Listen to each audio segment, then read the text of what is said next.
சக்கைக்கொட்டையிலேருந்து சக்கைக்கொட்டை கறி எப்போன்றதை பார்க்க போகிறோம்.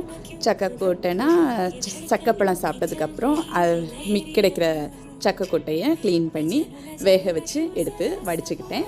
அதுக்கப்புறம் ஒரு மிக்ஸி ஜாரில் மிளகு, தேங்காய், துருவின தேங்காய், ஜீரகம், உப்பு நான் அதில் சேர்க்க மறந்துட்டு அதில் நீங்கள் இதை மிக்ஸ் பண்ணுறேன்.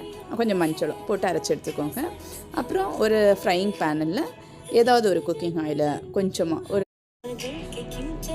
கொஞ்சமாக கடுகு, அப்புறம் கருவேப்பிலை, இது 2 போதும். அதுக்கப்புறம் வேக வச்ச இந்த சக்கைக்கொட்டையை பேனில் போட்டு ஃப்ரை பண்ணிக்கோங்க. அப்புறம் மிக்ஸி ஜாரில் அரைச்சி வச்ச மசாலா பேஸ்ட்டு, அப்புறம் கொஞ்சம் தண்ணி வச்சு அந்த மசாலா மிக்ஸி ஜாரில் இருந்து கழுவி ஊற்றிங்கன்னா அந்த மசாலா சக்கைக்கொட்டையில் எல்லாத்துலேயுமே நல்லா அப்சர்வ் ஆகும். அதுக்கப்புறம் இந்த தண்ணி தண்ணி வத்துறது வரைக்கும் கொஞ்சம் வெயிட் பண்ணிக்கோங்க. டேஸ்ட் பார்த்துக்கோங்க. டேஸ்ட்டு செம்ம சூப்பர். நீங்கள் ட்ரை பண்ணி பாருங்கள். அதுக்கப்புறம் இதை ஏன்டா மிஸ் பண்ணிட்டோம் அப்படின்னு இருக்கும். அவ்வளோ அழகாக டேஸ்ட்டாக இருக்கும்.